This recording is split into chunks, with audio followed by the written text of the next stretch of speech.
Tonight's sermon is about four things: wind, superheroes, priests, and verbs. And you might hear a bit of post-ordination thoughts in there as well. I got ordained this afternoon. It was phenomenal. That's why I wore the red pants.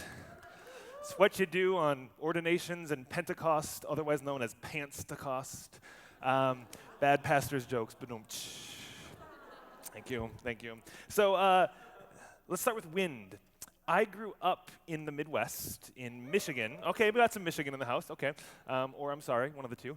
And so that meant the big city near us was the Windy City. Or I grew up I was a child of the 80s, so I was inspired with the animation that invited me to paint with all the colors of the wind. And then I grew up and I realized there was other good music out there, and I learned that the answer, my friend, is blowing in the wind. And once in a while, I learned along the way when it was and was not appropriate to break wind. Our ordained minister is allowed to make fart jokes, because, but along the way, I finally discovered what I think is a theology of wind. In the beginning, or it could be read, when God began creating, the Ruach Elohim hovered over the Tohu Vavohu. The Spirit of God is blowing over the chaotic water. This picture of creation has some wind. Wind is a way we can think about the Spirit of God. I want us to think about wind and the Spirit in a few ways. First, flying a kite. Growing up, I would go to the schoolyard a few blocks north of my house in Iowa, and sometimes my dad and I, or my sister and I, or just me, myself, and whatever ideas I had in my head would go and we would fly a kite. And there was a huge expansive area you could just run, the wind would catch it, and it would go to new heights. Now, when I think about flying a kite, and you might have this experience too, it's a lot of fun, there's the energy, the activity, those are great metaphors for the Spirit as well. But I sometimes would think, what's it like from up there? This wind of God is that which gives us a different point of view. Or when I grew up a little older, in high school I was a runner, or I aspired to be a runner. And I would go running cross country. Those are the crazy people who just run all the time. Some of you are in the room today. We'll talk about that later. But I do remember a distinct experience in this running phenomenon. You're running, and there is a big difference when you're running if the wind is coming this way or if the wind is going this way.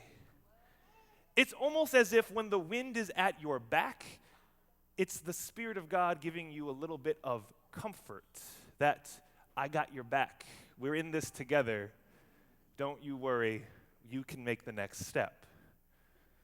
Or sailing, which I have never done in my life, but I will still attempt to make a metaphor out of. Anyone else sailed on a boat? Few people. Okay, so you can tell me later if I'm making this up. When you sail on a boat, it involves a sail, which is a large, bed sheet. Logic. And if you want the boat to stop moving and stay in one place, anchor. I am fully qualified to captain a ship. I'm not ordained to be a captain. The Spirit of God sometimes, in religious spaces, the Spirit of God, it becomes that anchor, the thing that holds us in one place. And sometimes we proclaim that for what seems to be good reasons. But I hope to God that the Spirit of God is the wind in our sails, propelling us forward. Now, this church, Middle, is a part of a denomination called the Reformed Church in America, the RCA. That's the group, that's the tribe that I am now ordained as a part of. I get to put them on my resume now or something. The Reformed Church in America. You might already think, wait, past tense, Reformed, anchor? There are some missing words in this title. The RCA, the Reformed Church in America, is actually the Reformed and always being Reformed Church in America. Because God, yes, God is the wind that takes us to a new point of view. God is the wind that comforts you on those long runs. God is the wind in your sails that will bring you to ever new situations and realities. This is a spirit that empowers us, a spirit that superpowers us. Now, superpowers makes me think of superheroes, which is part 2. A few months ago, I preached a sermon where I talked about superheroes. This was October during Comic-Con, and in hindsight, I realized what I said was probably A, not accurate, and also not the best thing to say during Comic-Con. Let me see, I'm gonna play it through my little microphone here. This is a clip of what I said a couple months ago in a sermon, so just to catch us all up. Okay, here we go. Are there any Batman fans here? A few of you, okay. Any Batman fans online? Okay, everyone who raised your hand, I'm going to apologize right now because I'm about to offend you. Batman is the worst.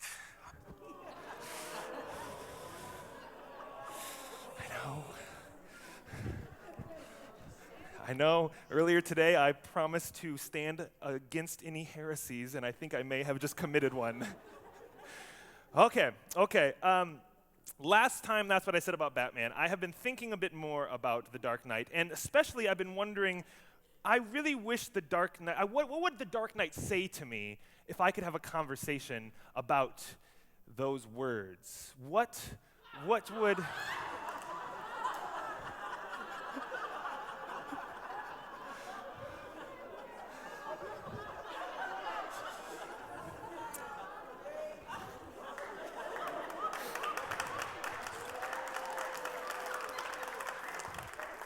Get one of these out of the way. Okay. Now, this is more intimidating than I anticipated. Mr. Bat. First off, I apologize for my previous remarks, but I have a question for you. Is it true that you are a little different from superheroes like Spider-Man and Superman? You're different than them, right? Yeah, okay. Now, do you, are you from another planet? No? Okay. Do you have, just this, spider web shooting out of your arms, weirdly, unnaturally, kryptonite abilities, something? That's weird. Okay. Wait, so you're saying somewhere underneath this, you're just a normal person. You're a human being, a rich one. Okay, so you are an ordinary person who uses the things you have that's something extra to be extraordinary. Okay. Okay, I think I got it. Okay, I think I got it. We're good. Okay. No, you were good. I think this is the last time. You can have a seat. Take a rest from Gotham. Okay, it's warm. Have a seat. Go ahead. Thank you, Mr. Batman.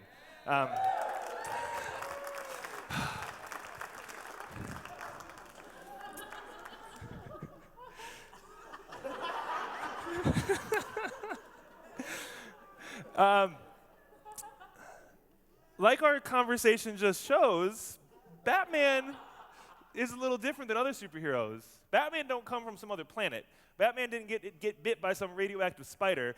Batman is a person, a human, a normal individual who uses the resources that he has to do these extraordinary things. Batman doesn't come from some faraway planet. Batman can bleed and even die. Batman is human. Any other humans in the room? If not, we'll talk about that later too. To be a superhero does not mean you have to come from another planet. It means you can be utterly ordinary and then something extra, that wind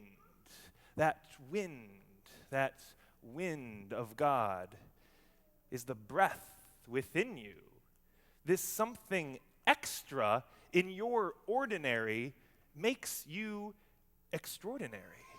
This allows you to do impossible things, to change the world, to not just escape the world, but to reshape the world.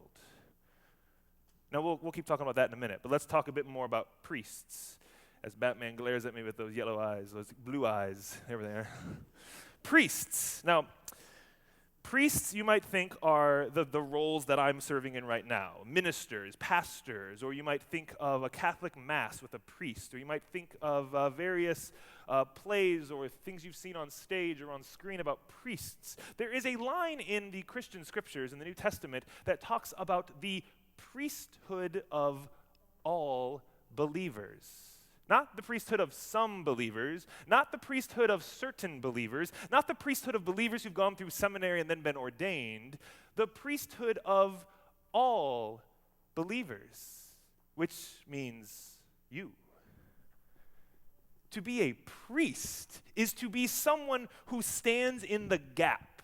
A priest in ancient contexts were the people who would represent God to the world around them. If you were traveling through the ancient Near East and you wanted to know what a country's God was like, you would talk to that country's priest, and the priest would give you an image of God. And we are those images. We are those priests. We are the picture of God in the world around us, which is why thousands of people marched in the streets just this weekend. Which is why months ago, thousands of people marched for climate change. And months before that, thousands of people marched for LGBTQ equality. This movement of the ordinary people, fueled by that something extra from God, leads us to do extraordinary things in the world. It's a job for the priests, and good thing we have a lot of them. This is what we are called to do, empowered by something extra, the Spirit of God that turns your ordinary, just like Batman, ordinary, into something extraordinary. Now let's end with some verbs. The passage that Gabby and Darren read was filled with some verbs. The Spirit of the Lord is upon me to bring, to bind, to proclaim, to comfort, to provide. When the Spirit of God, the wind of God, when it fills your lungs, when she empowers your feet to march, you will bring, you will bind, you will proclaim, you will comfort, you will provide. We look at the world around us right now. What does it mean to bring justice? How does God bring justice? Through you. What does it mean to bind injustice? How does God bind injustice? God uses God's priests, you, to proclaim that there is another way possible, that enough is enough,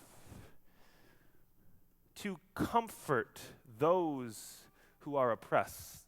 God is always on the side of the oppressed. God is not found at the center. God is always at the margin, standing with those who are marginalized. And God invites you and me, ordinary people, empowered by something extra, to do the same.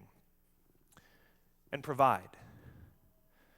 What would it look like for you in your corners of the world to provide a little extra space for the reign of God to come closer? People of God, may you be Batman, an ordinary person filled with something extra to do amazing things and change the world. May it be so. Amen.